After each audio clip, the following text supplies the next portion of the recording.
Illness in Recovery, page 122. At times in our recovery, we may have to maintain our clean time in the face of illness, surgery, or injury.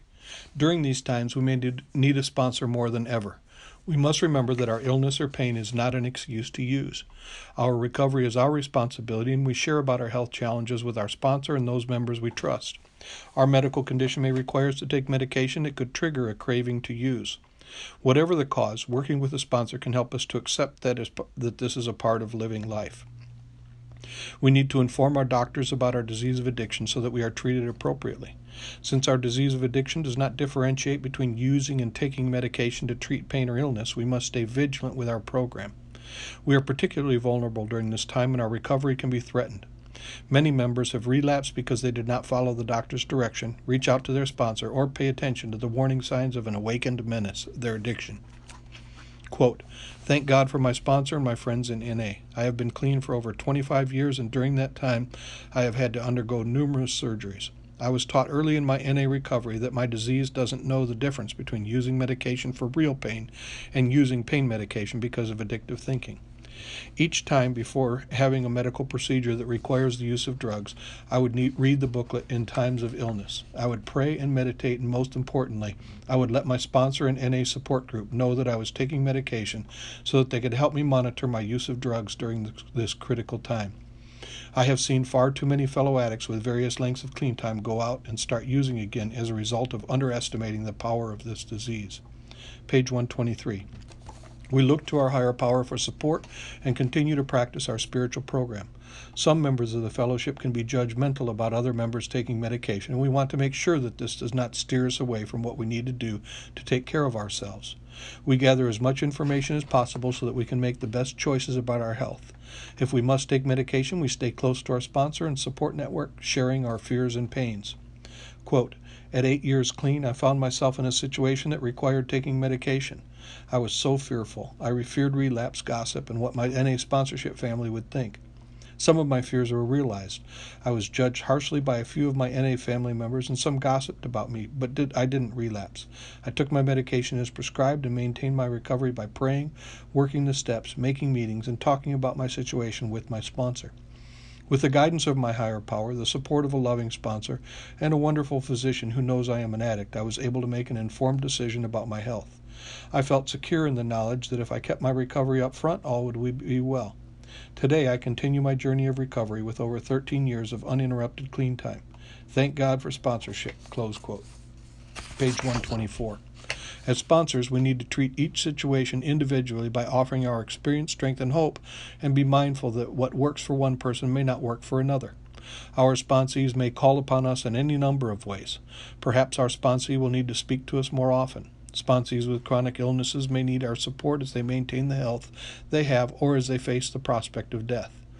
If it is our sponsor who is ill, we may have to reach out for additional support as we try to be there for our sponsor in whatever way we can. The value of one addict helping another is how our program works. We do not have to go through this alone. Quote, "A year ago, my sponsor needed to have brain surgery. Right after the surgery, I immediately found someone I admired and asked her to sponsor me temporarily while my sponsor was ill. Once I took care of what I needed to do for my program of recovery, I was able to be there with love and gratitude for my sponsor, a woman I have always believed was and is there for me." Close quote. The symptoms of mental illness are sometimes subtle, and being in a sponsorship relationship with someone who is diagnosed with a mental illness may be challenging. We must stay vigilant to guard against any blurring of roles that can emerge within our relationship. As sponsors, we are not counselors, psychiatrists, or psychologists.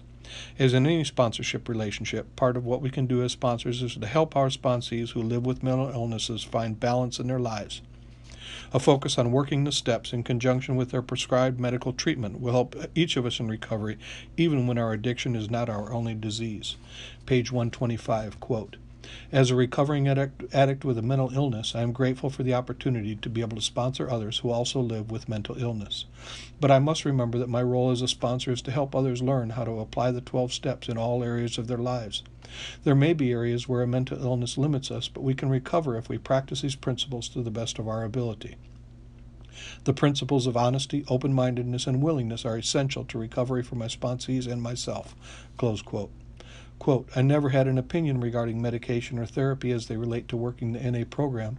However, when I began sponsoring a woman who had a mental illness, I had to acknowledge that she needed to seek outside help due to her inability to focus.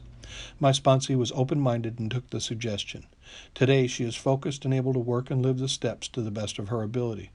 It has now been 11 years, and she is living an absolutely fabulous life the NA way. Close quote. Another quote.